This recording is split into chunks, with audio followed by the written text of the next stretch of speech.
Salut, je m'appelle Uriel, je suis le host de Bienvenue au pays pour Parcours d'immigrants, qui est un podcast dans lequel j'interviewe des gens qui ont fait le saut, qui ont traversé l'Atlantique pour venir s'installer au Canada. Dans ce podcast, on prend le temps de comprendre un peu comment ils sont arrivés, comment ils se sont intégrés, pourquoi ils sont venus. Et aujourd'hui, j'ai le plaisir d'accueillir Cédric. Comment ça va, Cédric? Écoute, ça va super bien, Uriel. Merci beaucoup de m'avoir invité. Je suis très, très heureux d'être là. Écoute, c'était un peu naturel pour moi de t'inviter parce qu'on s'est connus justement à travers ma chaîne YouTube dans laquelle je parle énormément d'immigration. Et d'ailleurs, si vous n'êtes pas abonné à ma chaîne YouTube, je vous invite à vous abonner à ma chaîne. C'est Uriel Bigot sur YouTube. Je suis le seul Uriel Bigot de toute façon, donc il n'y en a pas 10. Et par rapport au podcast, pensez à nous suivre et à le partager à tous ceux qui pourraient bénéficier de l'expérience de quelqu'un qui a fait le saut, qui vit au Canada aujourd'hui et qui est pleinement épanoui, Cédric. Exactement. Franchement, je regrette pas du tout et tous les jours, je me dis que j'ai de la chance d'avoir fait le pas, d'avoir saisi l'occasion en fait que j'avais. Et c'est marrant parce que j'y repensais encore il y a quelques temps et je me suis dit, mais il y a quand même un parcours qui est fait depuis que je suis là, quoi. C'est-à-dire que moi, je suis arrivé... Je me rappellerai toujours, je suis arrivé le 25 mai 2018. Excuse-moi, je fais une parenthèse, mais tous les immigrants en général se rappellent exactement de la date à laquelle ils sont arrivés. Moi, je suis arrivé le 18. Et si je te demande à quelle date, par exemple, tu as eu ton diplôme, tu t'en souviens Aucune idée. Aucune idée. Tu te souviens toujours de la date à laquelle tu es arrivé au Canada. Oui, c'est fou, parce que c'est une date hyper marquante, parce que ça traduit le début de quelque chose d'autre, de quelque chose de nouveau. Donc, étant donné qu'en plus, c'est quelque chose qu'on n'a pas l'habitude de faire et qui nous sort complètement de notre zone de confort, ça nous marque profondément et ça reste vraiment dans notre tête. Donc oui, cette date-là, je pense pas que je vais l'oublier un jour. Parce que c'était le début, comme je disais, de vraiment une nouvelle aventure. Et une aventure en plus que j'ai faite avec ma famille. Mais je vais commencer déjà par raconter le début. Parce que, pourquoi le Canada? Pourquoi le Canada? Comment j'ai fait, etc. Alors déjà, il faut comprendre que moi, je suis originaire du Bénin. Donc mes parents sont béninois. 229, pour ceux qui ne savent pas, hein, c'est le area code du Bénin. Vous le savez, je suis originaire du Bénin. Alors, quand Cédric m'a dit je suis originaire du Bénin, je me suis dit, intéressant. Quelle coïncidence. Non, c'est ça. Mes parents sont béninois. Alors, ils ont beaucoup voyagé, mais ils ont atterri au Sénégal. Et donc, moi, je suis né au Sénégal. Donc, j'ai un frère et une sœur. Mon frère est né en Côte d'Ivoire et ma sœur est née au Sénégal aussi avec moi. Donc, on est 3 dans la famille. Et on a toujours eu cette culture-là et cette chance-là de pouvoir un peu voyager, parce que mon père était dans une compagnie de voyage, et donc on avait réussi à avoir des avantages qui nous permettaient de pouvoir un peu explorer d'autres pays. Et ça, c'est vraiment quelque chose qui a été génial pour nous et qui nous a permis d'avoir une ouverture d'esprit vraiment super intéressante et qui nous a permis de commencer à explorer le monde. Et c'est ça qui m'a donné le goût, en fait, finalement, de vouloir aller voir ailleurs à chaque fois. Donc, après le Sénégal, moi, j'ai fait mes études au Sénégal. J'ai encore plein d'amis qui sont là-bas. Je suis ensuite parti en France. Donc, je suis arrivé en France, j'avais 14-15 ans. Donc, j'ai fait tout mon lycée en France. Ça a été une expérience un peu compliquée parce que moi, j'allais en France que pour faire mes vacances. Donc, quand il a fallu y vivre toute l'année, je veux dire que c'est pas la même chose. Donc ça a été un peu difficile au départ, mais je me suis fait de très très bons amis que je côtoie encore maintenant, qui sont des amis de longue date.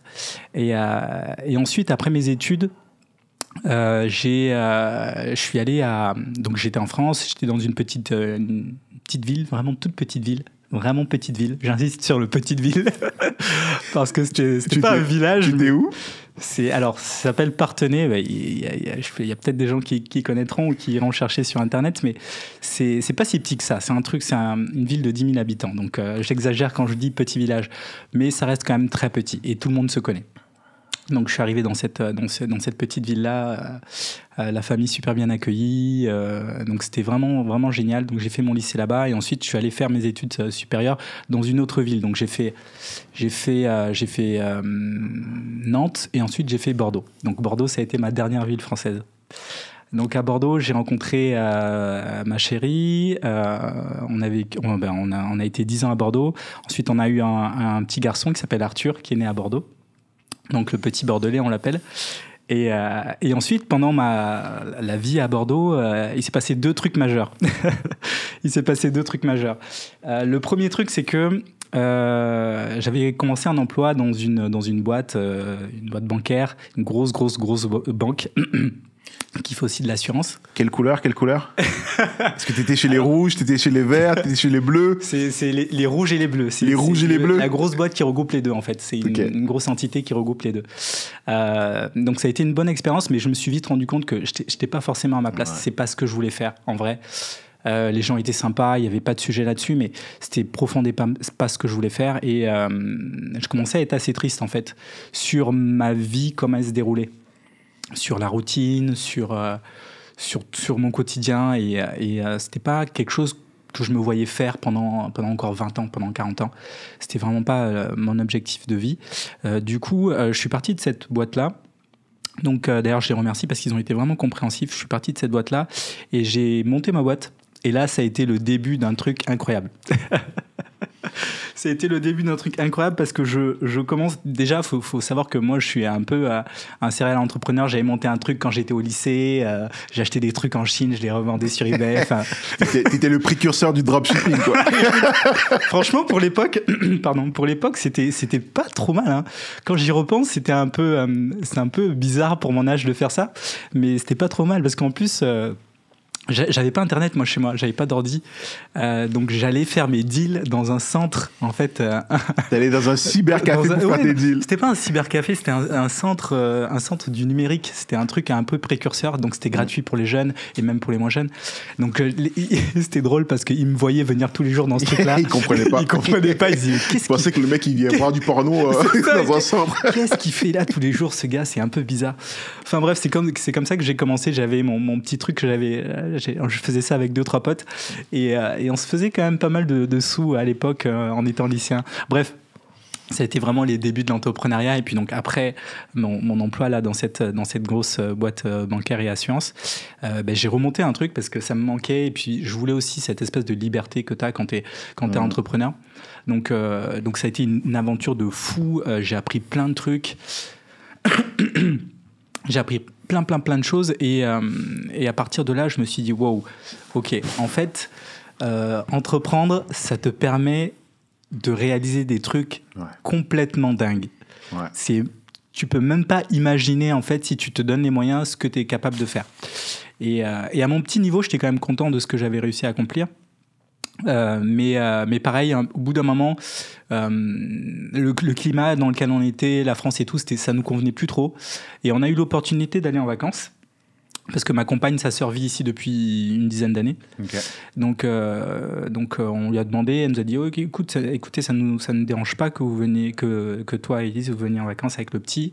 Donc on est parti en vacances et c'est là que, pour la première fois de ma vie, j'ai mis les pieds en Amérique. Parce que moi, j'avais jamais fait les États-Unis ni le Canada. Donc j'arrive, petit Sénégalais qui a vécu en France, qui est des parents béninois, qui arrive au Canada. Ça fait un mélange un peu bizarre. Donc j'arrive là et là, je découvre vraiment un autre univers, quoi. Ça n'a rien à voir avec les pays où j'ai pu partir. Parce que j'ai quand même fait... quelques pays. Qu'est-ce qui t'a marqué quand t'es arrivé pour la première fois? Qu'est-ce qui m'a marqué? En fait, il y a beaucoup de choses qui m'ont marqué. Déjà, une petite anecdote, c'est que quand on est arrivé ici, le deuxième jour, donc on se lève pour aller se promener, donc on prend le bus. Donc j'arrive avec Élise et mon petit Arthur, et on se pointe devant le bus et donc on attend. Et donc, on voit qu'il y a des gens qui arrivent, etc. Et puis le bus arrive, et puis nous, on monte naturellement dans le bus. Et puis quelqu'un qui nous tape dans le dos et qui nous dit « Excusez-moi, ici, il faut faire la file. » Je dis « Pardon ?» Il dit « Oui, ici, il faut faire la queue, en fait, parce que le premier à arriver à l'arrêt de bus, c'est lui qui monte en premier. » Des gens civilisés, quoi. Exactement. Et moi, mais jamais j'ai fait la queue. Moi, à un moment donné, j'ai pas vécu à Paris, mais j'ai été quelques fois à Paris sur des petites moyennes longues durées. Et jamais je faisais la queue pour monter dans le bus ou le métro, même à Bordeaux, tu vois. Je suis rentré cet été, ma famille et moi, on est parti au Portugal, on a droppé les enfants chez les grands-parents à Paris, et c'était les premières vacances qu'on faisait depuis longtemps parce que les enfants étaient encore petits. Et en revenant, je crois qu'on a atterri à Orly.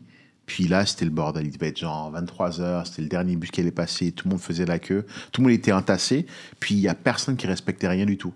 T'as les petits derniers qui arrivent, qui se croient plus malins que tout le monde, qui font le tour, qui viennent se mettre un peu devant, Puis toi, tu es là avec ta femme, avec tes bagages, puis tu t'es fait une demi-heure que tu attends, il te passe devant. Il y a zéro respect, en fait. Il y a zéro respect. Puis, on veut pas faire du France bashing, c'est pas le but, mais c'est vrai que culturellement, c'est quelque chose qui frappe quand tu viens ici. Oh ouais, ça m'a vraiment choqué. Dans le bon sens du terme, je me suis dit, wow, tout ce qui est incivilité, etc., ça a plus lieu d'être ici, quoi. Ouais. Donc, les gens sont très, très respectueux. C'est le premier truc qui m'a marqué pendant mes vacances. Et la deuxième chose, c'est que les gens vont être hyper bienveillants. Donc il y a ce côté-là déjà, les gens sont très très très gentils, ils respectent tout, mais ce deuxième côté où les gens sont bienveillants, je fais waouh. Enfin hyper. Je ne dis pas que dans les autres pays les gens sont pas bienveillants, mais là c'est quand même quelque chose de très poussé. C'est-à-dire que des gens qui nous ont vus un peu galérer avec nos cartes sont tout de suite venus pour nous aider. Vous cherchez un endroit, vous cherchez quel endroit, vous semblez perdu, vous allez où, est-ce que je peux vous aider? Ça c'est vraiment des trucs marquants qui mine de rien font la différence.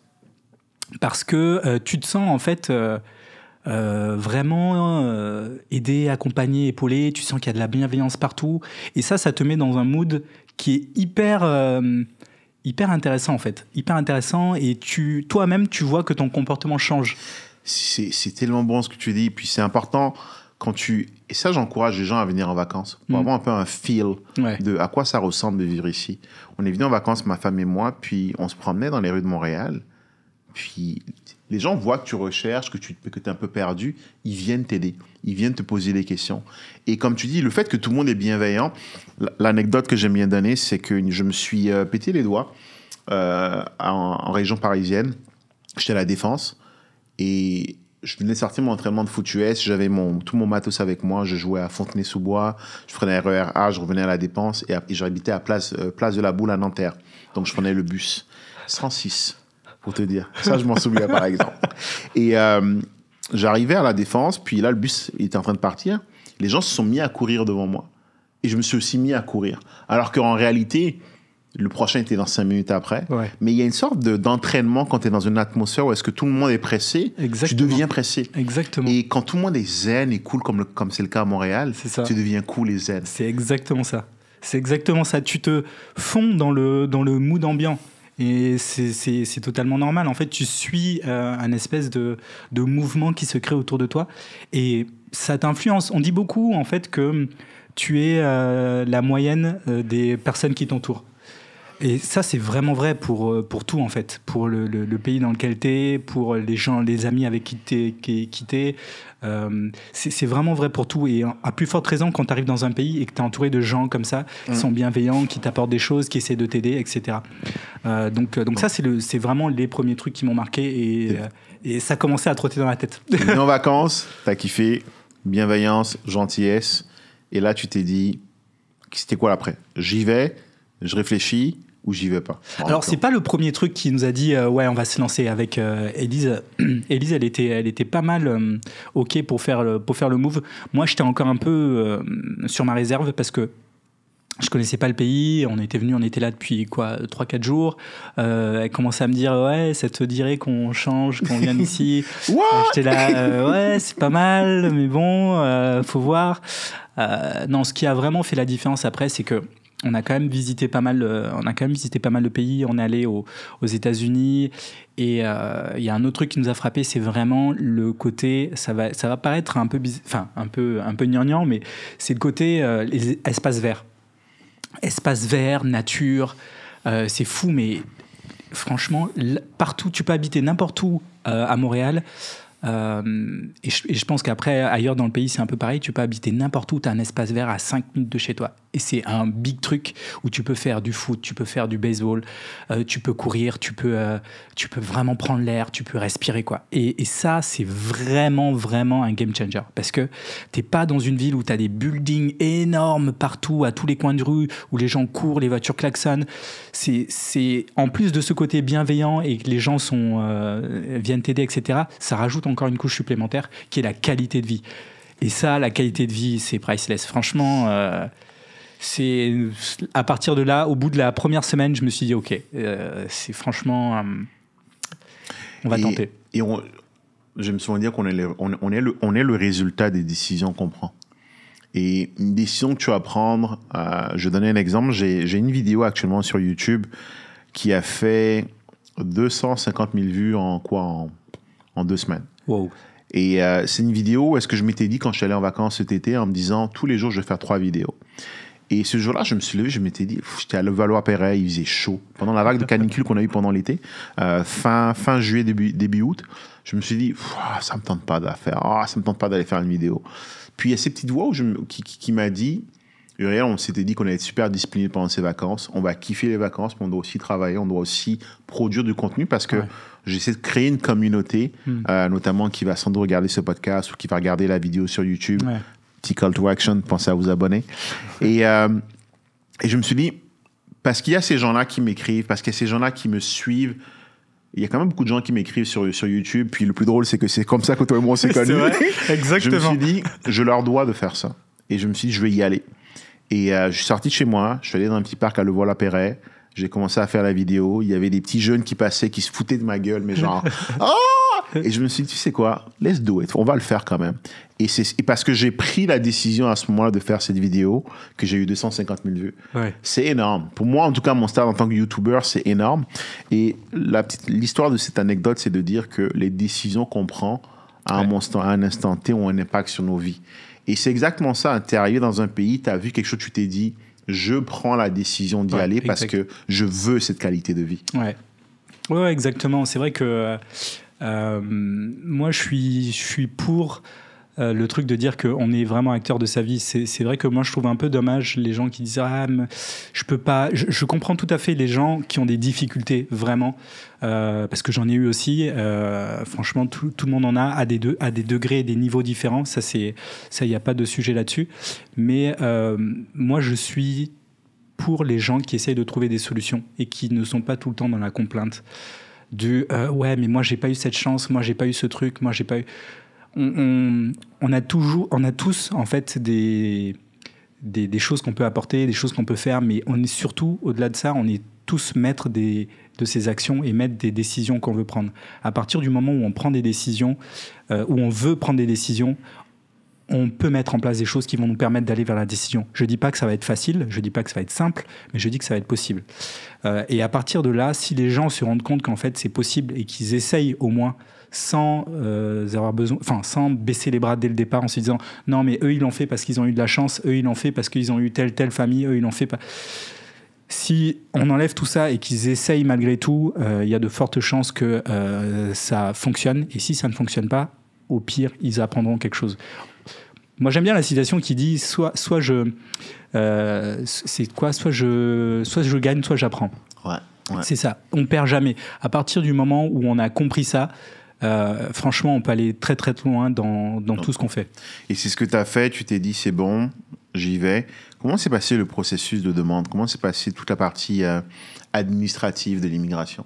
Alors moi j'avais très très peur de la partie administrative de l'immigration parce que j'ai beaucoup lu et ça fait partie aussi des choses qu'il faut un peu faut pas forcément vraiment écouter tout ce qu'on dit. Faut faire. Moi je suis pour fais ton truc. Teste toi-même et vois si c'est vraiment comme ce que les gens disent, parce qu'on entend beaucoup de choses qui sont pas forcément vraies. J'avais beaucoup entendu ce truc-là, surtout sur les forums, les sites, etc., que faire l'administration, c'était hyper compliqué. C'était hyper compliqué parce que il fallait faire une demande, ensuite t'étais tiré au sort, ensuite il fallait remplir tes documents, il y avait plein de documents demandés, machin. Et je pense qu'il y a beaucoup de gens qui se découragent avant même d'avoir commencé. Ils se disent oh j'ai pas les papiers, j'ai pas les trucs et tout. Donc ça c'est un peu dommage. Mais on a commencé. À partir du moment où on s'est dit qu'on partait, on est rentré. Et là on s'est dit bon on se laisse 1 an. Pour faire les papiers, on a entendu dire qu'il y a beaucoup de choses à faire, on se laisse 1 an et puis donc on va faire nos démarches. Si on n'a pas de retour d'ici 1 an, on abandonne le projet. Et on continue à vivre en parallèle. C'est pas très grave. Donc on est rentré, on a commencé à faire nos papiers. Donc en fait à l'époque, je sais plus si c'est comme ça maintenant, il fallait remplir un dossier en ligne. Ensuite c'était soumis à pas un vote mais c'était un tirage au sort. Un tirage au sort. Donc le tirage au sort te permettait de savoir si tu pouvais présenter ta demande ou pas. Et en fait ce qui s'est passé c'est que je crois que c'était fin décembre, quelque chose comme ça, que nous on a envoyé notre demande et j'ai dit à Lise bon la demande est partie, maintenant on a le temps. on va pouvoir s'organiser en vue de préparer tout ça. Et en fait, 2 semaines après, on a eu la réponse. j'ai fait, attends, moi je suis pas prêt, moi. Je suis pas prêt mentalement. Déjà, ça allait trop vite. On revient, c'est allé beaucoup trop vite. Donc, on a eu la réponse. Et en fait, moi, j'ai eu ma réponse comme quoi c'était positif, mais il fallait la réponse de ma conjointe aussi. Donc, on s'est dit, bon, on a le temps. Toi, t'as pas encore eu ta réponse. On a le temps. 2 semaines après, elle reçoit sa réponse. En un mois, c'était plié. En un mois, c'était plié. On avait tous les deux. Et Arthur était couvert aussi par. Arthur était sur, il était sur ma demande, je crois, ou sa demande. Okay. En bref, ça posait pas de problème. Donc en fait, on a tous les deux la validation et c'est parti quoi. Du coup, on commence à s'organiser, à faire les trucs. Mentalement, comment ça se passe? Tu te dis, ok, c'était un projet, je vais le faire. Je le fais. C'est ça. Et là, c'est fuck, j'y suis. Ouais, c'est exactement ça. C'est exactement ça. Parce qu'en fait, quand tu fais les papiers, c'est un peu flou, tu vois. T'es pas encore dans le truc, donc tu te dis, bon, ça va arriver, potentiellement pas. Mais après, quand t'es dedans et que t'as reçu le feu vert, t'es là, ok, donc là, je suis dans le truc et ça va arriver, quoi. Est-ce que tu réalises que tu vas y aller quand tu prends ton billet d'avion ou quand tu reçois les papiers de l'immigration ou quand tu démissionnes? Moi, j'étais déjà plus en poste. Okay.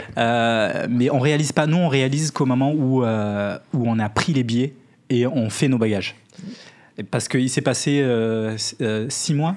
Il s'est passé 6 mois, on réalisait vraiment pas. Mais on a réalisé à ce moment-là. Mais il y a une phase qui a été un peu dure, c'est la phase de l'annonce aux amis, à la famille, etc. Ouais, c'est bon ce que tu me dis là, c'est vrai. Donc, ça, c'est une phase un peu compliquée parce que il faut faire les choses pour soi. Il faut prendre en compte les avis des autres, mais il faut pas que ça t'empêche de poursuivre tes rêves. C'est-à-dire que moi, je savais qu'il y avait certaines personnes qui n'étaient pas contentes que je parte. Mais à côté de ça, il y avait d'autres personnes qui étaient hyper contents pour moi. Ils me disaient, vas-y, fonce, c'est vraiment la chance d'une vie. Si tu le fais pas, tu vas le regretter, etc. Et il y en a d'autres qui te disent... Bah non, le fais pas, franchement. Ici, t'as tout, tu vas devoir tout reconstruire, t'imagines, ça va être galère. Comment tu te sens quand c'est comme ça? Comment t'adresses ce genre de personnes? Bah, en fait, moi, j'ai toujours ce truc-là où je suis hyper têtu. J'ai besoin de faire les trucs comme je le pense, quitte à me foirer. Pour pas me dire ouais j'aurais dû, tu vois. Donc moi j'ai ce truc là où je suis têtu et j'aime bien aller au bout de mes idées, aller au bout de ce que j'entreprends. Donc moi à partir du moment où j'avais décidé qu'on allait partir et qu'Élise avec Élise on avait décidé qu'on allait partir, il n'y avait pas de retour en arrière possible. Il n'y avait pas de on abandonne en cours de route. Donc en fait quand j'ai annoncé aux gens, moi mes écoutilles étaient fermées. J'avais pas de tous ceux qui me disaient ouais c'est top, bah, ça c'était ok. Tous ceux qui me disaient bah non franchement tu vas te casser la gueule machin, bah, ça rentrait là, ça ressortait de l'autre côté. Donc voilà, moi j'ai vraiment pas forcément tenu compte de ça. Mais je sais que pour certaines personnes ça peut être un frein et pas par rapport à changer de pays, mais je sais que pour des projets par exemple, je connais des gens qui ont stoppé des projets parce que leur entourage leur a dit que bah non ils devaient pas le faire et que donc faut vraiment faire attention à ça et faire attention à ce qu'on veut profondément. Je pense que ça revient à savoir pourquoi tu fais quelque chose dans la vie. Exactement. On entend souvent parler du big why, mais à partir du moment où tu sais pourquoi tu le fais, les opinions des autres, ça devient secondaire. Exactement. Je dis pas qu'il faut surtout pas que les opinions des autres soient primordiales, dans le sens où tu prends une décision de faire quelque chose, tu le fais pour toi. Ça veut pas dire que pour autant que je veux pas écouter. Je ne veux pas écouter ce que les gens disent. C'est bon, les avis sont bons à prendre. Mais il y a une différence entre écouter et entendre. Ouais. C'est-à-dire, je suis complètement d'accord. J'ai pris la décision d'aller dans une direction, je vais prendre tes inputs, ça ne veut pas dire que je vais prendre action sur tes inputs. Ouais, complètement. Parce que je le fais pour moi, en fait, à la fin de la journée. Tu le fais pour toi, tu le fais pour Arthur, tu le fais pour Lise. Exactement. Vous vouliez bâtir un projet ensemble. C'est ça. Il y a des avis qui sont très bons. Il y a des avis négatifs qui sont très bons. Parce qu'ils vont te permettre de voir les choses sous un angle différent. Et ils vont permettre de recalibrer quelque chose que tu avais prévu, mais qui était peut-être un peu trop optimiste. Et ça, c'est très intéressant, ce type d'avis-là. Ça te permet aussi de revenir un peu à la réalité des fois. Donc ça, ces avis-là, c'est les plus précieux pour moi, même s'ils sont négatifs. Il y a des avis qui sont positifs, mais qui seront un peu faits parce que t'es un ami, machin, on veut pas te heurter, etc. Donc ceux-là, ils sont bons parce que ils vont t'aider à prendre confiance en toi et à te dire ton projet, voilà. Mais au-delà de ça, il y a des avis qui sont vraiment négatifs pour être négatifs et qui vont te tirer vers le bas. Ouais. Ceux-là, il faut savoir faire le tri et ne pas forcément en prendre acte. Bref, ça, c'était une parenthèse. Mais voilà, ça a été aussi un moment qui me paraissait important de mettre en avant. Structurant. Donc là, tu fais ton admin, tu as tes résultats, tu prends ton billet d'avion. Exact. Et là, tu débarques. Je prends mon billet d'avion, on est avec nos 3 valises, nos 2 sacs. 3 valises avec un enfant. Oui, 3 valises. On a tout vendu. Et ça aussi, c'est un autre point. Moi, je suis quelqu'un qui est très attaché aux objets, surtout les souvenirs, les trucs comme ça. Ouais. Donc, il a fallu vraiment prendre sur moi pour me détacher de choses que j'avais. Mais voilà, je me disais que c'était un mal pour un bien. Donc, on a vraiment tout vendu. Vraiment, vraiment tout vendu. On avait un appart. Question qui tue. Billet d'avion aller ou billet d'avion aller-retour? Ah non, je t'ai dit aller. Billet d'avion aller. Il n'y avait pas de retour. Ma carte bancaire refusait d'acheter un billet retour. Et là, tu débarques à l'aéroport de Montréal. Donc on part, je débarque à l'aéroport de Montréal avec Élise et Arthur. On arrive, donc il y a la sœur d'Élise qui est là, qui vient nous chercher. Donc ce qui était intéressant aussi, c'est qu'on avait un repère parce qu'on était déjà venus en vacances pendant 3 semaines, un mois, et on avait la sœur d'Élise qui était sur place. Donc voilà, on a fait les papiers de tout nouveaux arrivants, donc c'est tout ce qui est numéro d'assurance sociale, aller prendre une ligne téléphonique, toutes ces petites choses-là. Prends le temps d'en parler parce que pour ceux qui nous écoutent, c'est important, mais c'est un peu un rituel. Exactement. Surtout quand tu arrives à Montréal. Je crois que c'est pas sur Berry-UQAM, c'est sur René Lévesque, au 1000 et quelques René Lévesque. Tu vas chercher ta carte d'assurance maladie. Exactement. Après, tu dois aller à la SAQ faire ton permis de conduire parce que tu veux quand même pouvoir faire la conversion. Exactement. Qu'est-ce qu'on fait ensuite en général? Le téléphone. Nous, on a fait en général, moi, j'allais chez Bell ou Rogers. Exactement. Donc, nous, quand on est arrivé, en fait... le premier jour, Day One, on est arrivé, je crois qu'il était 8h ou 9h, je sais plus. En tout cas, c'était le matin, je crois, ou la fin de la matinée. Et on est allé direct faire nos papiers. On voulait pas perdre de temps avec ça. Donc, on a fait le Day One, quoi. Donc, il faut savoir qu'ici, en fait, quand tu arrives, il te faut absolument un numéro d'assurance sociale. C'est vraiment le truc primordial qui permet de t'identifier dans tout le pays. Je dirais même, si je me trompe pas, que c'est limite plus important qu'une pièce d'identité. Donc c'est vraiment le truc qui permet d'avoir tout ton historique en fait à partir du jour où tu es arrivé ou à partir du jour où tu as été enregistré. Donc ça c'est vraiment le truc hyper important, faut pas le laisser traîner. Donc on l'a fait en premier et ensuite on a fait tout ce que tu expliquais, on est allé chercher on allait prendre des téléphones. Non, on avait déjà nos téléphones, donc on allait juste prendre des puces pour avoir une ligne ici. Et puis qu'est-ce qu'on a fait d'autre? On a fait non, notre permis on l'a fait après. Okay. Le truc du permis, on les a fait quelques semaines après. Mais il faut prendre en compte que si tu arrives et que tu as besoin de conduire rapidement, ça prend du temps pour faire le permis. Donc, il faut prendre ça en compte en fait, dans ces plans. Donc, ça prend environ 1 mois ou 2 mois, 2-3 mois peut-être, si je ne me trompe pas, pour avoir les papiers l'équivalent. Pour rappel, tu arrives avec quoi comme type de Alors, moi, visa? C'est très intéressant d'en parler. J'en ai pas parlé, effectivement. Moi, je suis arrivé avec un PVT, donc le permis vacances-travail, qui était valide pendant 2 ans. Et ta femme aussi? Ma femme aussi, elle est arrivée avec un PVT valide pendant 2 ans. Et puis, Arthur était rattaché à notre PVT à nous. Donc, on avait tous les 3, en fait, 2 ans de PVT qui étaient valides. Et comment est-ce qu'on fait pour travailler quand on a un PVT? Est-ce que c'est plus difficile ou c'est pas un problème? Alors, le PVT, c'est justement le permis qui te permet d'avoir le plus de liberté, en fait, quand tu arrives. C'est un permis qui est assez... facile en fait qui facilite facilite en fait plein de choses.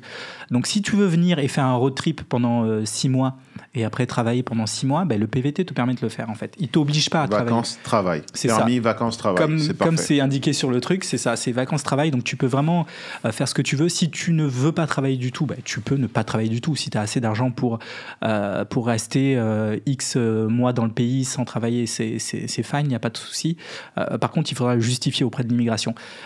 Et ça, il faut être très, très rigoureux. Je pense que je vais insister là-dessus parce qu'il y a des gens qui tombent un peu des nues et qui arrivent à l'aéroport et qui repartent aussi sec avec un avion de retour. Et je rigole pas avec ça. Le même jour? Oui, je rigole pas avec ça parce que ça arrive plus qu'on le pense et ça arrive pour plusieurs raisons. Ça arrive parce que la personne, en fait, n'a pas forcément défini exactement ce qu'elle veut faire. Elle est un peu trop floue sur... surtout pas ça. Voilà, elle est un peu trop floue sur ses plans, ses projets, etc.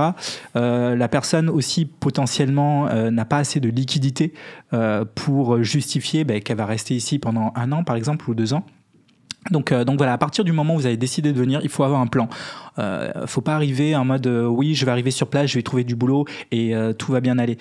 C'est vraiment un très très mauvais plan parce que ici, quand vous allez arriver, les personnes au niveau des douanes, donc de l'immigration, vont vous poser énormément de questions.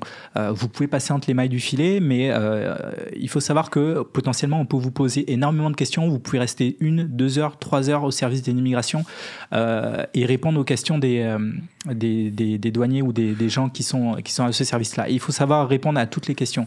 Donc, qu'est-ce que vous avez prévu ? Quel travail vous allez effectuer si vous êtes en PVT, que vous n'avez pas encore prévu de travail ? Justifiez que vous avez de l'argent en réserve qui vous permet de tenir pendant X mois. Tu recommanderais de prévoir combien ? Nous, on est venu avec, en toute transparence, quelque chose comme $15,000, ce qui est pas énorme, pour une famille. Mais moi, j'avais encore des revenus de ma société puisque j'avais pas fermé ma société, donc je travaillais encore du Canada pour ma société française, ma propre boîte. C'était ma propre boîte. Je ne travaillais pas pour une autre entité. Donc j'avais ça.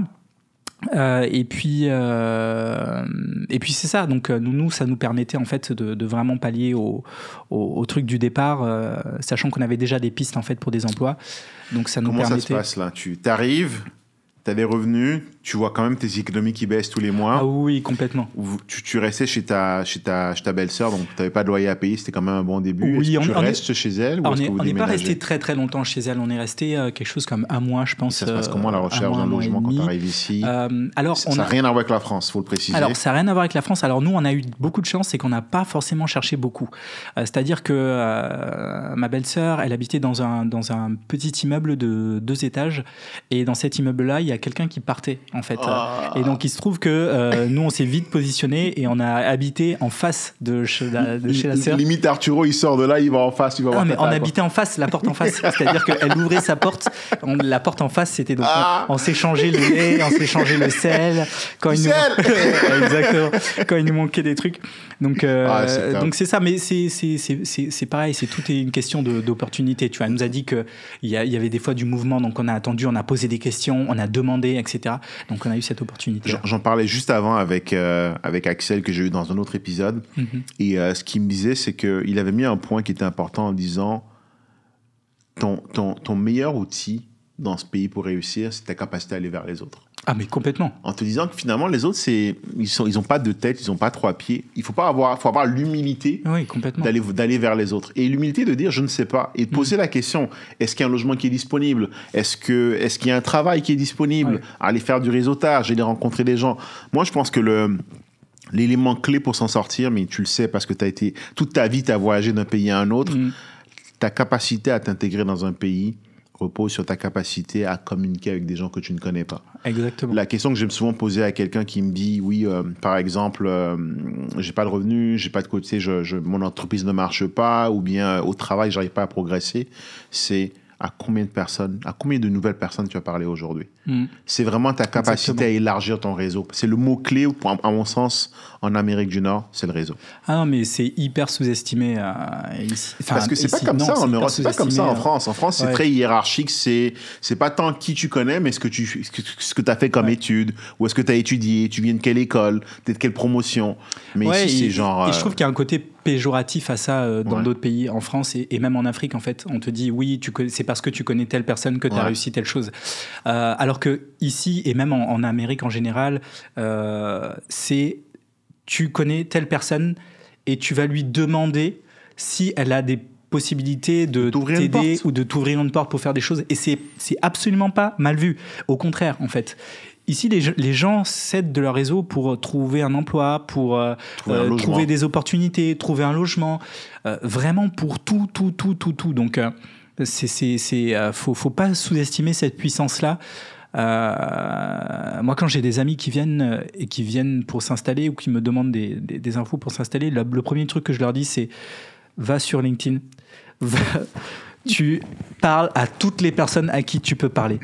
Toutes les personnes. Jusqu'à te faire bloquer par LinkedIn parce que tu envoies trop de messages. On va faire une petite parenthèse en parlant de LinkedIn. Tu appartiens à un méga beau projet sur LinkedIn que j'aimerais que tu partages tout à l'heure. Mais dis-nous, est-ce que les gens peuvent te contacter sur LinkedIn?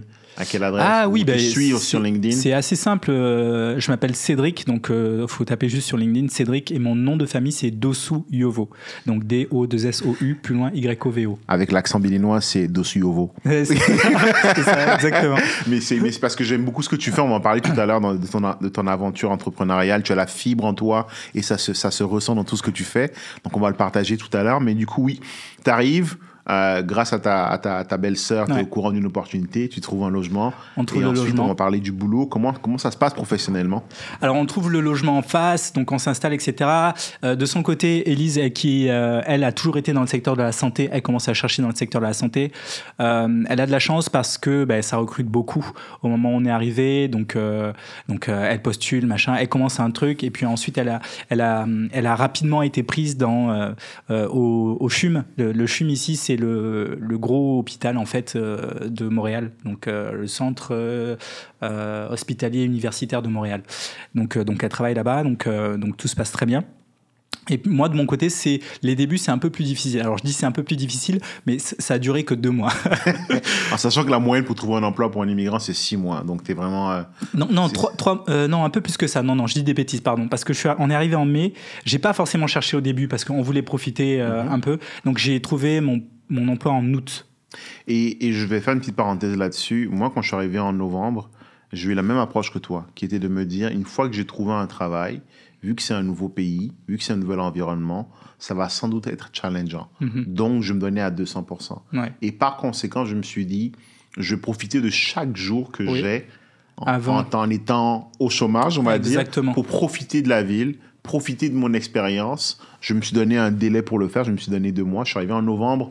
Je me suis dit, en décembre, il ne va rien se passer. Ouais. Et je me suis donné vraiment le mois de novembre et de décembre pour kiffer avant de commencer à chercher. Et je pense que c'est important parce qu'il y a des gens qui se lancent directement dedans. Why not? Mais prenez quand même le temps aussi d'apprécier ce pourquoi vous êtes venu, qui est la qualité de vie. Je suis d'accord. Et c'est une erreur que j'ai failli faire parce que quand on est arrivé le lendemain, c'est une autre anecdote. Quand on est arrivé le 25, le 26 ou le 27, je ne sais plus, il y avait un forum pour l'emploi ici à Montréal. Donc en fait, moi j'y étais allé et il y avait donc il y avait plein de gens qui étaient assis et machin. Il y avait des estrades et puis il y avait des intervenants qui parlaient au micro, qui étaient assis. Il y avait une table ronde et donc il y avait des gens qui parlaient. Et puis à un moment donné, il y a une femme hyper intéressante, je me rappelle plus de son nom, qui dit des trucs vraiment géniaux sur le fait de comment on trouve un emploi machin, et elle demande si on a des questions. Donc moi je lève la main pour poser une question. Alors je sais plus quelle question j'ai posée, et puis elle me dit mais c'est une question très intéressante, mais vous êtes là depuis combien de temps? Et moi je dis je suis arrivé hier. Et toute la foule, je vois la foule en fait de gens se retourner et me regarder. Se dire mais qu'est-ce qu'il fout là? Va au moins corriger ton décalage horaire. C'est clair. Se dire mais qu'est-ce qu'il fout là, ce gars? Il est complètement dingue. Et là elle me regarde, elle rigole et les gens se mettent à rire, à sourire et tout. Et elle me dit t'es arrivé hier et t'es au forum. Et elle me dit mais elle me dit mais je m'inquiète pas du tout pour toi, tu vas trouver un emploi. donc non, c'est une petite anecdote. Quand je raconte ça, les gens se marrent, mais non, c'est juste pour montrer que quand on arrive et qu'on veut un truc, on se donne les moyens et ça arrive plus ou moins vite. Donc, bref, après, je me suis rendu compte que j'allais peut-être trop fort. Peut-être, un petit peu. Peut-être un petit peu trop fort. Du coup, je me suis dit, bon, allez, profite un peu. Il y a les parcs, il y a les trucs, c'est hyper agréable. On est arrivé en plein été, moment parfait. En plus, avec le petit et tout, donc j'ai ralenti un peu. Et pareil, je disais aux gens autour de moi que je cherchais un truc, mais sans trop de pression. Et puis, il y avait une amie de ma chérie qui, à un moment donné, a dit « Ah, moi, je connais quelqu'un qui a une boîte et apparemment, il commence à chercher des gens, ça commence à bien tourner et ça serait intéressant que tu lui parles. » Donc, je lui dis « Ok, je prends le numéro de la personne, je l'appelle, il me dit « Envoie-moi ton CV. » Donc, je lui envoie mon CV et je lui raconte un peu ce que j'ai fait. Et c'est là où, en fait, tu te rends compte que tous les petits trucs que tu fais, même pour t'amuser, même pour rigoler, sont importants, en fait, dans ta vie de tous les jours. Parce que moi, j'ai fait plein de trucs pour déconner. J'ai monté des sites internet. À une certaine époque, j'avais même essayé le dropshipping, mais ça, c'était après le lycée, mais c'était vraiment bien après. Donc, bref, j'avais vraiment... tout un truc de compétences dont j'avais aucune conscience en fait. J'avais monté des sites internet, je savais créer des landing pages, je savais monter des sites e-commerce. Tu fais des landing pages, Cédric? On en reparlera. On en reparlera. Mais voilà, j'avais fait du mailing, je savais monter des bases de données, enfin... Il y a plein de trucs que moi, je faisais ça pour rigoler et que j'ai refait après quand j'ai monté ma boîte. Et en fait, tout d'un coup, c'est devenu vraiment des compétences que j'ai remarqué que les gens recherchaient. Et dans ma boîte que j'avais montée, en fait, je faisais du coaching, je donnais des formations en ligne, donc je faisais des webinaires, j'avais développé quand même pas mal de compétences. Et il se trouve que la boîte en question cherchait quelqu'un qui allait monter le nouveau service en fait de formation. Donc ça collait parfaitement avec ce que j'avais fait auparavant et pour lequel j'avais monté ma boîte. Donc c'était vraiment génial. Il y a un élément qui va être important pour ceux qui nous écoutent, qui ne sont pas encore ici ou qui sont déjà ici, c'est que contrairement à des modèles plus francophones où est-ce qu'on recherche quelqu'un avec un diplôme particulier, ici, ce qu'on veut, c'est des compétences. Exactement. Et des compétences, ça peut être aussi bien le fait que tu aies coaché une équipe de jeunes joueurs de soccer le samedi, parce que ça démontre que tu es capable d'organiser les choses. Exactement. Ça peut être aussi bien le fait que tu aies organisé des camps de vacances pour des petits jeunes, bah, ça montre que tu sais gérer de la logistique. Ce qui va être important, puis c'est vraiment, en anglais, je dirais skills, skills over diplôme. C'est vraiment, ici, on est très... En francophonie, on est très orienté sur un modèle qui est beaucoup basé sur les diplômes. Exactement. Ici, c'est plus les compétences. Je ne dis pas que ce n'est pas important. Je suis allé chercher des certifications avant d'arriver ici parce que l'avantage des certifications, c'est que c'est international versus des études en France qui sont moins reconnues ici ou qui sont un peu, pas moins reconnues, mais qui sont méconnues. Oui, donc, comme ils ne les connaissent pas, ils ne savent pas trop comment les gérer. Quand ils voient une certification Cisco, Microsoft, ils savent ce que c'est et ça passe mieux. Donc, c'est quand même important, les certifications ou les diplômes, mais le plus important, c'est les compétences. Je suis tellement d'accord avec ça. Et en France, j'ai jamais pu en fait faire ce que je voulais vraiment faire, qui était de bosser dans le marketing, parce que j'ai passé plein. Je le raconte d'ailleurs dans un article qui a un peu fait le buzz sur LinkedIn. J'ai passé plein d'entretiens pour ça et jamais on m'a pris parce qu'en fait, j'avais pas le diplôme pour. Parce que tu n'étais pas dans le moule. J'étais pas dans le moule du truc. Alors qu'ici, c'est totalement l'inverse. On s'en fout au fait de la forme. On va regarder plutôt la couleur. Est-ce que tu es capable de faire quelque chose? Parfait. On te met dedans. Même si tu as des compétences en marketing dans la finance, on va te prendre en marketing ou en écriture d'email dans un autre domaine parce que on veut voir ce que tu as les compétences. Ouais, c'est exactement ça. Et peu importe ton background, en fait, tu as été boulanger et en fait, tu t'es rendu compte que tu as de très bonnes compétences en écriture, par exemple. Tu vas arriver ici. Par contre, il faudra démontrer que tu as ces compétences-là. C'est-à-dire qu'il faudra que tu aies des petits projets, que tu aies réalisé des choses et que ça soit quelque chose de vraiment concret. Mais à partir du moment où tu as prouvé que tu as réalisé des choses et que tu as eu des résultats, c'est fine, tu vois. On ne va pas te demander de sortir un diplôme où tu as eu un doctorat en écriture persuasive pour bosser dans le truc, tu vois. Ça m'a toujours... j'ai rien contre la France, mais ça m'a toujours tellement saoulé ce truc-là de monte tes diplômes, t'as fait quoi c'est l'élitisme à la Napoléon, c'est vraiment le. C'est un peu dommage. Ouais, c'est un peu dommage. C'est un modèle différent. Donc là, tu te commences à travailler, tu t'épanouis dans le boulot. Ouais. Et la vie tous les jours. Comment ça se passe d'aller? Parce qu'on va quand même se le dire. on mange pas aussi bien ici qu'on mangerait par exemple en France. Faut dire les vraies choses. Alors, c'est ce que moi j'aime quand je vais à Nantes par exemple, puis c'est peut-être pas la bonne région, mais j'adore aller manger des bonnes vieilles galettes sarrasin. Ouais. C'est autre chose. Alors, parle-moi de la vie de tous les jours pour une personne qui débarque ici avec un enfant. Alors, pour une personne qui arrive avec un enfant, déjà, il y a un truc que moi, je ne fais pas, que j'ai pas forcément fait ou que j'ai évité de faire. J'ai commencé à le faire au début, mais je l'ai évité, j'ai arrêté de le faire après, c'est de faire des comparaisons. Être là, de dire ah ouais, mais ça c'est pas comme en France, ah mais ça c'est pas comme au Sénégal, ah mais ça c'est pas comme au Bénin, ah là là, comparer les choses. Il faut comparer ce qui est comparable. Les pays ne sont absolument pas les mêmes. C'est sur des continents complètement différents. Les températures sont différentes, les mentalités sont différentes. Tout est différent. À part le fait que les gens parlent français, c'est complètement différent. Et il ne faut pas en fait faire l'erreur de se dire que parce que les gens parlent français, ils vont avoir une culture qui est similaire à la culture française. Ça n'a absolument rien à voir. C'est vraiment, vraiment différent. Donc déjà, un point que j'ai arrêté de faire et que je faisais beaucoup trop, c'est de comparer les pays. Petite parenthèse, est-ce que tu convertissais encore en euros? Je convertissais encore en euros, ouais. Je convertissais et j'ai arrêté parce que déjà, je suis pas hyper bon en maths, donc une fois sur deux, je me trompais. Et deux, ça sert à rien encore une fois parce que ici, tu as tout un système qui est différent avec les taxes, etc. Et puis non, ça sert à rien. Franchement, ça sert à rien parce que tu gagnes ta vie différemment. T'as pas les mêmes ressources, t'as pas les. Donc en fait, tu vas te mettre dans une position où tu vas comparer des choses qui encore une fois sont pas comparables. Donc voilà. Moi, c'est le premier truc que j'ai fait, c'est d'arrêter de comparer. Mais sinon, la vie de tous les jours. Ben en fait, j'ai commencé à profiter de ce que le pays m'offrait, en fait, tout simplement. À aller dans les parcs quand tu as fini le travail. Alors, il faut savoir que ici... À quelle heure Alors, ici, si vous êtes un bourreau de travail et que la seule façon de montrer que vous bossez bien, c'est de finir à 19h tous les jours, ici, vous allez être hyper malheureux. Ouais, c'est parce pas ça. que ici, si vous finissez à 19h, les gens vont croire que vous êtes très, très mauvais parce que vous gérez mal votre temps. Mais insiste, développe un peu parce que je pense que c'est une grosse nuance.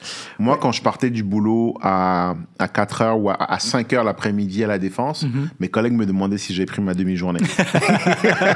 Ouais, c'est ça. Quand tu sors à 5h avec ta parka, on te demande si tu pars manger. Exactement. Donc, explique un peu la différence. Alors, je vais pas généraliser, mais en tout cas de ce que j'ai vu, et beaucoup d'emplois sont comme ça. Ici, il y a quand même un point d'honneur à ce que les gens aient une qualité de vie, une qualité de vie vraiment bonne. C'est-à-dire que on va te faire comprendre qu'il faut que tu aies une vie personnelle après le boulot. Et ça passe par quoi? Ça passe par un bon équilibre, en fait. C'est-à-dire que, oui, le travail, ça sera un élément important puisque ça va te permettre de gagner ta vie, etc. Donc, c'est un lieu où tu seras potentiellement une bonne partie de ta journée, de ta semaine, sauf que ça ne doit pas représenter tout ce que tu fais dans ta vie. Donc, en fait, à partir du moment où tu fais ce que tu as à faire, encore une fois, je ne généralise pas, peut-être qu'il y a certains emplois où c'est pas le cas ici, mais à partir du moment où tu fais ce que tu as à faire, fine, tu prends tes affaires et tu rentres chez toi, quoi. Tu fais ton 9 à 16 ou ton 9 à 17 et puis tu rentres chez toi. Les gens vont pas être derrière toi pour que tu finisses le plus tard possible ou que tu fasses des heures supplémentaires à non plus finir. Non, les gens comprennent que si tu veux être performant, si la personne qui travaille doit délivrer le meilleur d'elle, il faut déjà qu'elle soit en bonne santé, il faut qu'elle soit en forme, il faut qu'elle aime aussi le fait de venir travailler. Si la personne vient travailler tous les jours de 8h à 19h, elle va se dégoûter, elle va se fatiguer et elle ne sera plus du tout productive. Et c'est contre-productif, en fait, de demander à des gens de rester à pas d'heure, parce qu'au bout d'un moment, en fait, ils vont rester longtemps, mais en fait, le travail ne sera pas aussi bien fait ou ne sera pas aussi qualitatif que s'il restait beaucoup moins longtemps, mais qui le faisait... qui restait moins longtemps, mais qui prenait plus de plaisir. Tu vois. La productivité baisse au bout d'un certain temps, et c'est aussi une question... C'est beaucoup dans la perception, je pense. Je pense qu'on veut... En France, on veut beaucoup montrer qu'on est un bourreau de travail, alors qu'en réalité, je regarde ma femme, par exemple, qui travaille à la Banque nationale. Son boss, des fois, lui demande comment vont les enfants, et c'est sincère. Il veut vraiment s'assurer. Il va lui dire des fois, écoute, rentre à la maison, à l'époque où est-ce qu'on n'était pas en télétravail, rentre à la maison parce que tu as 3 enfants et c'est pas normal que tu sois la dernière à partir parce que tu as 3 enfants. Alors que quand elle était à la Société Générale, parce que quand on est arrivé, elle était d'abord à la Société Générale, c'était l'inverse, c'était genre, on voulait qu'elle parte tard. Et c'est une façon différente d'approcher le travail qui est aussi, à mon avis, qui est aussi liée au fait par rapport à la masse d'employés disponibles. En France, on est dans un scénario où est-ce qu'on a quand même du chômage qui est très élevé chez les jeunes. On a une population qui est très nombreuse comparée aux besoins ou au nombre d'emplois disponibles. Ici, c'est l'inverse. Ici, tu sors d'un emploi parce que tu t'es fait virer, tu traverses la rue, t'en trouves un autre en face. Ah oui, complètement. Il y a un marché du travail qui est très fluide et on manque de ressources. On manque de ressources. Donc, les gens veulent garder les ressources et ils savent que garder une ressource, c'est s'assurer qu'elle soit heureuse. Et en réalité, une ressource qui est heureuse va être plus productive. Ah, complètement. C'est quelque chose que je remarque et c'est un peu dommage que dans d'autres pays, ils ne mettent pas ce système-là en place. Mais je vois que ça commence quand même à changer. Où il y a la semaine des 4 jours, tu vois, où voilà, les gens travaillent 4 jours. Et je vois qu'il y a beaucoup de choses qui se mettent en place, où le système de vacances illimitées, etc. Donc, il y a des entreprises pionnières en France qui mettent ça en place. Je trouve ça hyper intéressant et hyper malin parce que vraiment, ça va changer la donne. À partir du moment où les gens vont commencer à faire confiance aux employés, ils verront que les employés, en général, ils le rendent au centuple, tu vois.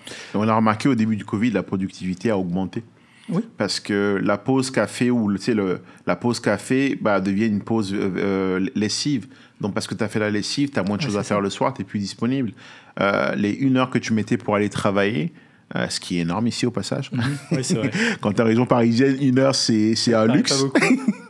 Mais les 1 heure que tu mets pour aller travailler, c'est 1 heure que tu es à la maison, que tu peux investir dans ton travail ou dans autre chose. Mais c'est ça qui est intéressant aussi. Le Covid a révélé que finalement, le modèle qu'on avait avant, qui était celui de la personne qui travaille comme un fou de 5h à 9h du soir, c'est pas ça le modèle idéal. Puis, complètement. Je pense qu'en Europe, il y a du rattrapage à faire, mais c'est déjà en train de se faire. C'est la bonne nouvelle. Ouais, non, je m'inquiète pas. Heureusement que les choses évoluent et dans le bon sens. Donc voilà. Et puis...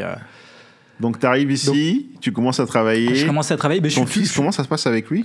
Alors, mon fils, ça se passe très bien. Alors, on a eu un peu peur au début parce que, pareil, on nous a dit, vous allez voir, ça va être très difficile de trouver une garderie.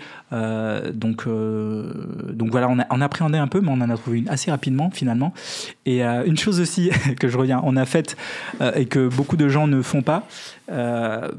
Après, chacun choisit vraiment sa façon de faire, mais nous, on n'est pas du tout allé dans le quartier des Français à Montréal. C'est-à-dire que nous, on avait, quand on est venu en vacances, on avait vu qu'effectivement, à Montréal, il y avait vraiment une grosse communauté française et il y avait vraiment un quartier qui était dans le centre-ville et qui était vraiment un quartier... où il y avait 90%, on va dire, des Français. Donc la facilité aurait été de nous dire, on va aller dans ce quartier-là, on connaît plein de Français, ça va être facile, et puis on va pouvoir s'intégrer rapidement. Mais on a décidé de ne pas faire ça, on a décidé de rester dans le quartier dans lequel on était, qui était un quartier assez éloigné. C'était quoi le nom du quartier? C'était Petite Patrie. On était à Petite Patrie, Rosemont Petite Patrie, mais pas Petite Patrie. Rue Masson, à côté du. Exactement, du pas centre-ville. Petite Patrie, on était dans la dernière rue de Petite Patrie avant Anjou. Donc on frottait à Anjou. Donc vraiment au-dessus, vraiment au-dessus là-bas. Et c'était génial parce qu'en fait, on était dans un quartier où il n'y avait aucun Français. On était dans un quartier où c'était assez pavillonnaire, très familial, donc on a commencé à parler aux gens, machin, et ça c'était très très cool pour s'intégrer dès le départ, parce que ça nous a permis de vivre la vraie vie à la manière d'ici dès le début, et pas d'avoir une vie un peu dans une bulle où en fait t'es un peu en entre-soi. Entre Français, vous faites les mêmes trucs, vous allez dans les mêmes endroits, vous côtoyez les mêmes personnes, etc. Donc moi j'ai rien contre les personnes qui choisissent cette voie-là, et tant mieux, tu vois. Mais c'est pas un choix qu'on a fait. Je vais te poser une question, Cédric, qui je pense, je connais la réponse, mais je vais la poser pour nos auditeurs, et je commenterai par la suite dessus. Quand tu étais au Sénégal, est-ce que tu étais avec des Français ou plus avec des Sénégalais? Alors Un peu des deux. Alors moi, au Sénégal, j'étais dans une école française. Du coup, j'avais la chance d'être dans une école française. Pour ceux qui connaissent, il y a peut-être même des gens qui vont me regarder, qui ont été dans la même école que moi, voire même peut-être dans ma classe. J'étais au cours Sainte-Marie de Anne. Donc c'était une école très connue au Sénégal, qui est une école... alors je dis une école française, mais je ne sais même plus si au final c'était une école française. En tout cas, c'était assez international. Donc il y avait, je crois, et c'était ça la renommée de l'école, c'est qu'il y avait une trentaine de nationalités, une quarantaine de nationalités dans l'école. C'est là où j'en viens parce que, et je rebondis en faisant une petite anecdote de mon côté aussi, quand je suis allé aux États-Unis, j'ai fait deux semestres. Le premier semestre, j'étais dans un dortoir, donc sur le campus, dans un dorms, avec des étudiants internationaux. Et c'était cool, mais on parlait beaucoup français parce qu'il y a des Français. Ouais. Et on parlait aussi beaucoup anglais, mais pas un anglais je te dirais, d'étranger. Ouais. Moi, je voulais vraiment apprendre l'américain à l'américaine. Ouais. J'ai grandi en écoutant du Biggie et du Tupac. Donc, je chantais les chansons sans comprendre les lyrics. C'est ça. Quand je suis arrivé en France, la première année, je suis pas rentré. Et donc, j'ai pris toutes les vacances d'été et j'écoutais Friends en anglais. Ouais. Et c'est comme ça que j'ai appris l'anglais. Puis, je voulais vraiment pratiquer. Et donc, j'ai décidé le deuxième semestre de me faire sortir de là et de me mettre dans un dortoir où est-ce qu'il y avait que des Américains. Ouais. Et ça a été pour moi une révélation parce que mon second semestre n'avait rien à voir avec le premier. Oui, non, mais c'est ça. Déjà, j'étais dans beaucoup plus de soirées. Je levais beaucoup plus de meufs. Et j'ai vu des choses que je ne peux pas commenter dans ce podcast. Ce serait un peu rated R. Mais tu vois, ce que j'ai vraiment pu aussi progresser au niveau de la langue. Ouais. J'ai vraiment vécu la vie à l'américaine. Ça vient avec les avantages et les inconvénients. Ouais, les inconvénients, c'est que j'avais un de mes colocataires, Tony, c'était un Mexicain d'origine. Un soir, il était un peu saoul, il allait s'acheter un fusil semi-automatique à Walmart. Mais c'est ça les US. Okay. Walmart, c'est l'équivalent de Leclerc ou l'équivalent de Carrefour. Il allait s'acheter un semi-automatique. On s'est tous regardés en se disant, Tony, on sent que t'es un peu sous ce soir. C'était peut-être pas forcément la meilleure chose à faire. J'étais avec un kid issu d'une famille super riche dans les assurances, mais super simple. En face de moi, justement, il y avait Trey. On jouait ensemble au rugby. Je me suis créé mais vraiment des potes, mais vraiment des vrais potes que j'ai gardés même après. Et ça, j'ai pu le faire parce que j'ai choisi de me mélanger. Et ça vient finalement avec la capacité à s'intégrer. Le choix que tu as fait dans la Rosemont fait que tu as une intégration qui est totalement différente de la meuf qui est arrivée à Montréal, qui est allée dans le plateau. J'ai rien contre le plateau, mais qui est allée dans le plateau et qui a vécu toute sa vie dans le plateau. Il y a un petit côté québécois qu'elle n'a pas connu parce qu'elle ne s'est pas mélangée. Et je pense que pour moi, je suis un Afrikaner, tu sais, je crois à l'Afrique. Je répète une phrase que j'ai dit il y a 5 minutes où est-ce qu'un pote me disait, on était 3, puis un d'eux disait, ouais, je vais aller en Afrique, je vais aller investir en Afrique, l'Afrique c'est le futur. Et mon pote Romain lui a répondu, l'Afrique c'est pas le futur, c'est le présent. Right? Il se passe quelque chose en Afrique, on veut tous y aller, on veut faire quelque chose. J'adore l'Afrique, et je comprends qu'on peut se réunir entre nous, mais je pense qu'il faut quand même garder la porte ouverte pour se mélanger avec les autres. Ouais, exactement. Parce qu'on apprend tellement des autres cultures. C'est hyper important. Et moi, la chance que j'ai, c'est le fait de partir souvent, de voyager, etc. Ça m'a poussé à aller rencontrer des gens, à parler aux gens, à être toujours dans ce côté-là, aller découvrir les autres et de pas être vraiment dans l'entre-soi. Donc ça a été un truc très très cool. Beaucoup de gens nous ont dit, mais vous allez hyper loin pour revenir, parce qu'on avait des gens qu'on connaissait sur le plateau. Pour venir nous voir, c'est toujours hyper loin, machin, parce qu'on était justement dans un coin où il fallait prendre un bus qui nous amenait au métro, le métro nous amenait en centre-ville, et ensuite il fallait un peu marcher, etc. Donc c'était à chaque fois quelque chose comme 1 heure, tu vois. Donc voilà, mais on a kiffé notre expérience là-bas, et puis le jour où on a décidé qu'on voulait acheter, c'était hors de question d'acheter en centre-ville. Déjà, parce que en toute honnêteté, on n'avait pas les moyens, mais aussi parce qu'on voulait... continuer à vivre cette vie canadienne et précisément québécoise, tu vois. Donc on est allé en banlieue un peu et on adore la vie de banlieue, tu vois. Et donc bon, certaines personnes qui vont peut-être nous regarder un peu de haut, machin, et acheter en banlieue, c'est hyper loin, machin. Mais nous, on s'en carre, vraiment, on s'en carre le coquille. Pour dire ça de façon polie. C'est ça, pour dire ça de façon polie, on s'en carre le coquillard. Donc nous, on adore notre petite maison, on a notre jardin, on est trop content, le kid est hyper content, il a de la place pour courir. Donc on préfère ça, c'est un choix de vie, on préfère ça plutôt que d'être dans un petit appartement où il faut sortir à chaque fois pour aller se promener, etc. Donc Donc voilà, c'est des choix. Chaque petit choix qu'on fait vient se rajouter à des conséquences après, tu vois. Et l'une des choses aussi l'avantage de gens comme toi et moi qui venons ici, qui changeons de pays, c'est qu'on donne quelque chose à nos enfants qui n'a pas de prix. C'est cette culture ce multiculturalisme, cette capacité à voyager, à s'intégrer, à découvrir des choses nouvelles. Pour mes enfants, aller en France, il n'y a aucune inquiétude, il n'y a aucune peur. Ouais. C'est juste un autre pays d'où vient papa et maman. Ouais, c'est et donc, ça. Pour eux, si tu veux, on est en train implicitement d'intégrer dans leur cerveau le fait qu'une vie pleine et épanouie, c'est une vie qui passe par le voyage, par la découverte, par ne pas avoir la peur de découvrir quelque chose de nouveau, ne pas avoir la peur d'entreprendre quelque chose de nouveau. Ouais, on en a parlé tout à l'heure par rapport à... Tu es dans l'entrepreneuriat. L'entrepreneuriat, c'est tu te lances en avant en espérant que ça va marcher, en faisant ce qu'il faut pour que ça marche, mais tu ne contrôles pas réellement les résultats. Mais c'est inconnu. Ah, mais ça, c'est... Et c'est ce qu'on donne à nos enfants. Et pour moi, c'est extraordinaire, en fait. Ah, mais ça c'est quelque chose qui est vraiment très puissant. Mais honnêtement, moi, je pense que toutes les choses que j'ai eu le courage de faire, où je me suis dit, allez, sors de ta zone de confort, c'est juste parce qu'effectivement, j'ai eu cette base-là quand j'étais petit. Et c'est vraiment quelque chose qui me suit. Je me rends compte maintenant, c'est quelque chose qui me suit au quotidien. Quand je veux faire quelque chose, je me dis, est-ce que machin, et je commence à me poser des questions et je me dis, non, vas-y, fais-le, teste ton truc, machin. Donc c'est ça, pour voyager, pour entreprendre, pour...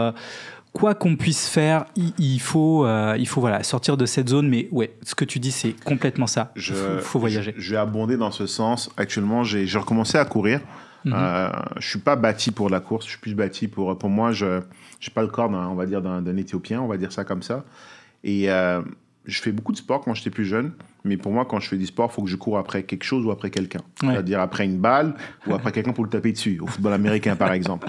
Donc, j'ai jamais été un coureur, mais je me suis dit, écoute, je pense que je commence à être un peu plus vieux. Ouais. Mon métabolisme commence à ne plus être aussi bon qu'avant. Ça me prend de la course si je veux avoir un bon fitness. Et j'ai pris une application sur mon téléphone qui s'appelle NRC, Nike Running Club. Ouais. Et c'est la voix d'un coach qui te pousse quand tu es en train de courir. Puis, il dit quelque chose que je trouve extraordinaire. Et je pense que Joe Rogan disait la même chose dans son podcast. Au passage, pensez à vous abonner à vous abonner à ma chaîne YouTube et à suivre le podcast pour qu'un jour je devienne comme Joe Rogan. Il dit le plus dur, c'est d'appuyer sur le bouton Start. Ouais. Le plus dur, c'est de commencer. Ah, mais c'est ça. Hein. Et Joe Rogan, ce qu'il dit, c'est que il y a des gens qui n'arrivent pas à accomplir des choses dans leur vie parce qu'ils ne font pas le minimum. Et le minimum, c'est just show up. Ouais. Genre, viens juste, au fait. C'est comme ce qui s'est passé avec la vidéo dont je t'ai parlé. Je me suis dit, je vais être présent. Je vais y aller. Tu t'es dit, je vais lancer ma newsletter que tu as lancée sur LinkedIn, on va en parler tout à l'heure. Tu t'es dit, je vais lancer les démarches.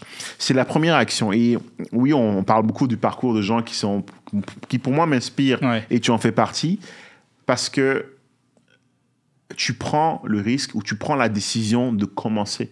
Et oui, après, il faut terminer, mais honnêtement, le plus dur dans tout ce qu'on fait, c'est de commencer. Si tu commences et que tu as la persistance et que tu prends les actions tu vas arriver à tes résultats. Ou sinon, tu vas apprendre quelque chose. Oui, c'est sûr, c'est sûr. Ce qu'on disait tout à l'heure, soit tu gagnes, soit tu apprends quelque chose. Donc, c'est vrai que quand tu as cette mentalité-là, ça te pousse à vraiment accomplir tout ce que tu souhaites accomplir. Et ce truc-là de comment c'est un truc... Alors, moi, j'ai eu pendant très longtemps une grosse problématique et je m'en voulais beaucoup, c'est que je commençais plein de trucs mais je finissais pas. Et je sais qu'il y a beaucoup de gens qui sont comme ça et des fois on s'en veut, dit j'ai commencé le truc, j'ai pas fini, et en fait tu te mets dans une sorte de routine où tu te dis ouais mais je vais le commencer, je vais pas le finir encore une fois, tu vois. Et toi-même tu t'auto-persuades que tu deviens quelqu'un comme ça qui commence des trucs qui ne finit jamais. Sauf qu'à partir du moment où tu as décidé qu'un truc, tu allais le finir, c'est fini. Tu finis ton truc. Donc, c'est vraiment...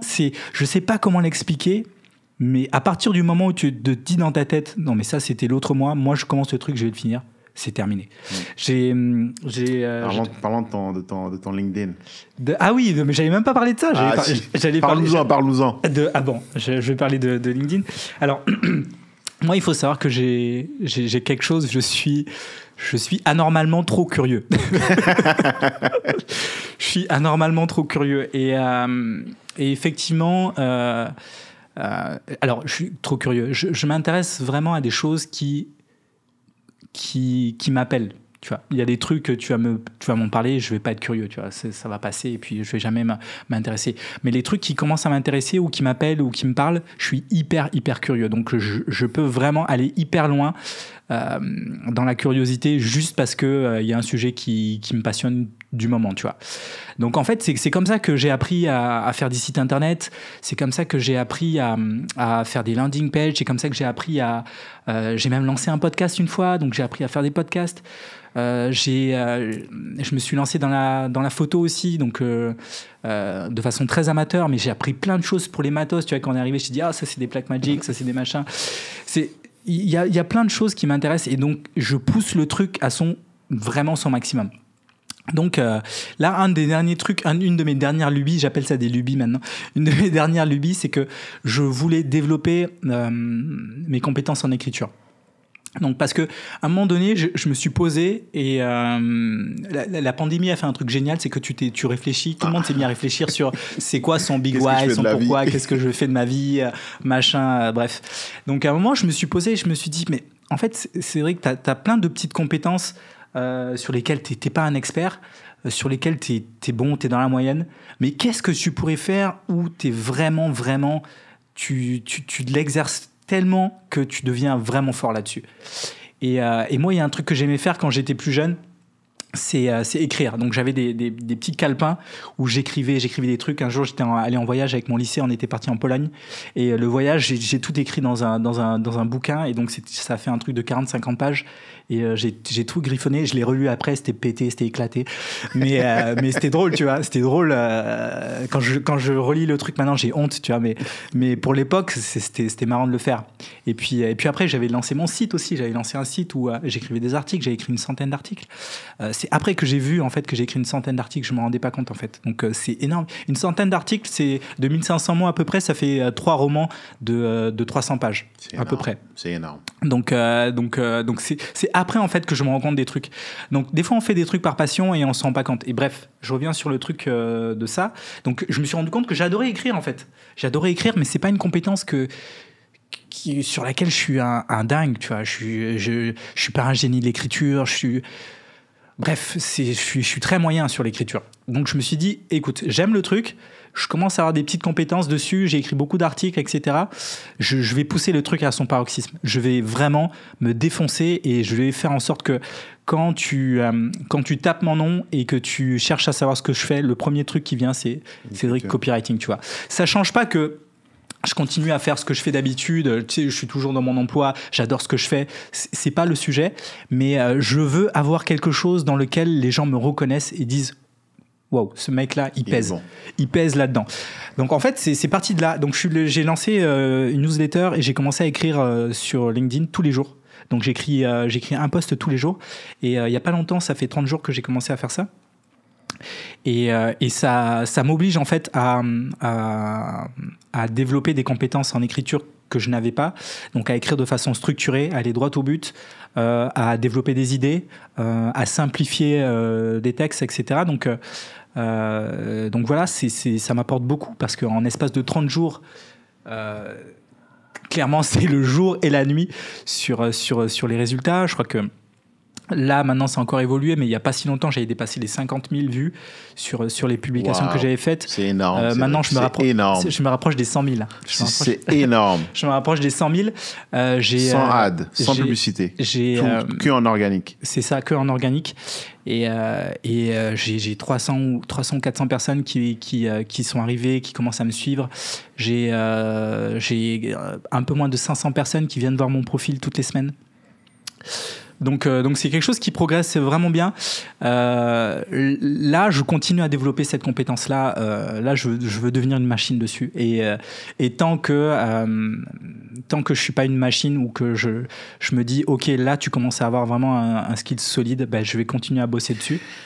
C'est ce que j'aime en fait ici, c'est que tu as ton emploi, mais justement, c'est peut-être une question de génération ou d'âge, mais tu as la possibilité d'avoir ce parcours entrepreneurial on the side. Complètement. On a parlé dans un épisode précédent, je parlais de l'importance des gens qui continuellement s'améliorent. J'entends des gens qui me disent qu'ils veulent gagner plus, puis la réponse que je leur dis souvent, c'est... Qu'est-ce que tu fais de plus pour gagner plus? Et que tu m'enlèves les mots de la bouche. Ce que tu obtiens, c'est les résultats de ce que tu produis, tu livres sur le marché. Et pour ça, il faut que tu améliores tes connaissances, tes compétences. Et c'est ce que tu fais. Donc, félicitations à toi. Pour tous ceux qui veulent te suivre, c'est donc Cédric Dosiovo sur LinkedIn. Exactement. Et on arrive un peu à la fin de l'épisode d'aujourd'hui. On pourrait continuer pendant des heures, toi et moi. C'est clair. Ce que je voudrais que tu nous partages, c'est t'es arrivé ici, t'es totalement épanoui, t'es content Est-ce que t'es content de ton choix? Clairement. À 200%. 200%. Et comment tu vois la suite? Si tu dois te projeter dans les années à venir. Comment je vois la suite Et surtout, où tu vois la suite? Moi, je vois la suite ici. Je vois la suite ici très clairement. Ce qui m'empêchera pas d'essayer de faire des choses qui sont peut-être en lien avec d'autres pays. On parle beaucoup avec mon frère et ma sœur de projets qu'on aimerait faire en Afrique. Donc voilà, il n'y a rien d'établi, mais c'est vraiment quelque chose qui nous tient à cœur. Et donc c'est un truc qui est encore dans la tête là qu'on mûrit. Donc on n'a pas de projet commun tous les trois, mais on réfléchit vraiment beaucoup à ça. On en parle quasiment toutes les semaines. Donc c'est quelque chose qu'on va finir par faire un jour, c'est sûr. En France, j'aimerais bien avoir quelque chose en France, développer quelque chose en France, que ce soit dans l'immobilier ou une entreprise ou un truc annexe. Pourquoi ? Parce que je veux que mon fils ou mes enfants plus tard aient la possibilité de pouvoir aller tranquillement en France sans problème, profiter, etc. Et puis on a de la famille encore là-bas, donc voilà, sans qu'ils aient besoin de devoir rien à personne. Et puis le Canada, ça reste quand même le pays où j'ai envie aussi de développer plein de choses, que ce soit dans l'immobilier, que ce soit dans l'entrepreneuriat, que ce soit dans mon job actuel. Donc voilà, j'ai beaucoup de projets et je sais que ça va prendre du temps. Mais j'essaie de voir long terme, vraiment long terme. Les choses vont pas se faire du jour au lendemain, mais j'essaie de voir grand aussi. Donc voilà, je me mets pas de limites. Je me mets un objectif à moyen terme et à long terme. Et voilà, j'essaie d'être focus sur cet objectif-là. Et je sais que tant que je vais pas l'atteindre, je vais bosser pour l'atteindre. Ce que je tiens à dire, c'est que Cédric, c'était quelqu'un qui prend action. Toi et moi, on s'est rencontrés la semaine dernière. On a parlé de quelque chose. Tu pourras en parler si tu veux. Et ça allait très vite. Mais même avant ça, quand on s'est rencontrés, parce que je pense que ça faisait 2 ans que tu essayais d'acheter, tu l'avais pas fait. On a travaillé un peu ensemble. Je t'ai donné des contacts et un plan d'action. Puis c'est quoi, 3 mois après, tu étais propriétaire. Ouais, c'est ça, exactement. C'est ça qui est fou, et c'est ça que je dis aussi aux gens. Tu sais, quand je reparle un peu de comment j'ai finalement fait pour acheter, c'est que pendant 2 ans, j'étais chez moi, je regardais tous les jours tous les articles sur les achats, les trucs. Je pouvais, tu sais, mon côté curieux, c'est ça en fait. Je pouvais te lister tout ce qu'il fallait faire pour acheter, te lister toutes les clauses, les machins, les trucs. J'étais devenu un dingue de tous les trucs Lego, etc. Donc je savais tout, mais je savais rien en même temps. Parce que j'avais rien accompli, j'étais pas passé à l'action, etc. Et ça prend toujours quelqu'un qui te permet de passer à l'action. Parce que tu as beau avoir toutes les connaissances du monde, si tu les mets pas en pratique ou s'il n'y a pas quelqu'un qui t'aide à les mettre en pratique, tu sais rien en fait. Donc c'est ça, je t'ai rencontré et 2 semaines après, je commençais déjà à faire les papiers, les machins. 1 mois après, je commençais à faire les visites. Ensuite, on a eu une difficulté sur un truc, tu m'as recommandé à quelqu'un d'autre. Bref, ça s'est passé hyper vite et quelque chose qui a duré 2 ans, en 3 mois, c'était réalisé et c'était bouclé, terminé, tu vois. Donc c'est ça. Et puis pareil, là, je t'ai demandé un conseil sur quelque chose. La semaine dernière. Et puis j'ai pris le conseil et puis j'ai mis en pratique. Et puis c'est fait quoi. Donc c'est ça en fait. Il y a beaucoup de gens qui... Je lisais un livre il y a 2 jours là. Il y a beaucoup de gens qui... Et l'auteur disait qu'il y a beaucoup de gens qui vont lire les livres, qui vont se dire waouh, c'est génial, qui vont poser le livre et leur vie continue, tu vois. Il y a des gens qui vont lire le livre, qui vont dire wow, c'est génial, qui vont appliquer un truc qu'ils ont vu dans le livre et ça va changer leur vie. C'est exactement ça. Il faut pas forcément tout faire. On peut pas tout faire dans la vie. Mais quand on essaye d'appliquer un conseil ou une chose ou une action à la fois, ça donne des résultats. C'est ça je pense qu'il faut retenir. C'est toujours une question c'est souvent, on se pose la question de comment. Et je pense que c'est la pire des questions à se poser. Ouais. Parce qu'on pense qu'on a le contrôle de comment exécuter les choses. La vie est très bien faite. La vie est très bien faite et te mettra toujours sur ton chemin acquis, à condition que tu saches ton pourquoi. On parle du big why, mais c'est tellement important. Quand tu sais pourquoi tu veux faire les choses, tu as une confiance aveugle dans le fait que la vie va te les amener. Et derrière, tu vas rencontrer des gens qui vont te permettre de l'exécuter. Et j'adore la conversation qu'on a eue la semaine dernière parce que c'était quelque chose que j'ai mis en pratique, que tu voulais mettre en pratique. On s'est rencontrés pour une raison totalement différente. Ça faisait longtemps qu'on ne s'était pas parlé. C'est clair. Et tu me l'as dit, je dis, OK, on va faire ça. Mardi, tu me rappelles en disant, it's done. Et je suis là, genre, wow! Et là, je t'envoie un message sur LinkedIn. Puis, tu t'en rends pas encore compte, Cédric, mais j'aimerais qu'on se refasse un épisode dans 1 an, que tu puisses partager aux gens un peu la différence que ça fait dans ta vie, cette action que tu as prise, parce que tu es sur un chemin, tu t'en rends pas encore compte, mais qui va littéralement changer ton avenir financier grâce à l'immobilier, grâce à l'action que tu as prise la semaine dernière. Donc, on va en parler dans un autre épisode. Yes. Cédric, je voulais te remercier. Ça fait quoi, 2 fois qu'on se rencontre? Ouais. Avant ça, c'était toujours par Internet, c'était toujours via Zoom. Puis je découvre tellement de choses en toi que je vois aussi dans ma vie. Et c'est ce que j'aime dans le format podcast. Au fait, c'est que tu as l'opportunité de creuser, de vraiment découvrir les gens et de partager vraiment ce qu'il y a à l'intérieur, d'aller dans le fond et pas juste rester dans la forme, comme c'est souvent le cas sur Internet. Merci à toi. Est-ce que tu auras un petit dernier message à ceux qui nous écoutent, qui hésitent ou qui sont ici, qui hésitent à immigrer ou qui hésitent à acheter ou qui hésitent tout simplement dans tout ce qu'ils font dans leur vie de façon générale? Écoute, moi en dernier message, j'aimerais juste dire un truc, ça serait, essayez pas de faire les choses parfaitement. Personne ne fait les choses parfaitement, on fait tous des erreurs et c'est normal, et c'est dans les erreurs qu'on apprend. Essayez pas de faire les choses parfaitement, essayez juste de faire les choses. Et faire les choses, c'est commencer par une action. À partir du moment où vous commencez par une action et que vous effectuez cette action jusqu'au bout, ça va vous mener à une autre action. Et c'est comme ça, en fait, que la roue va commencer à s'enranger et que vous allez aller vers ce que vous voulez.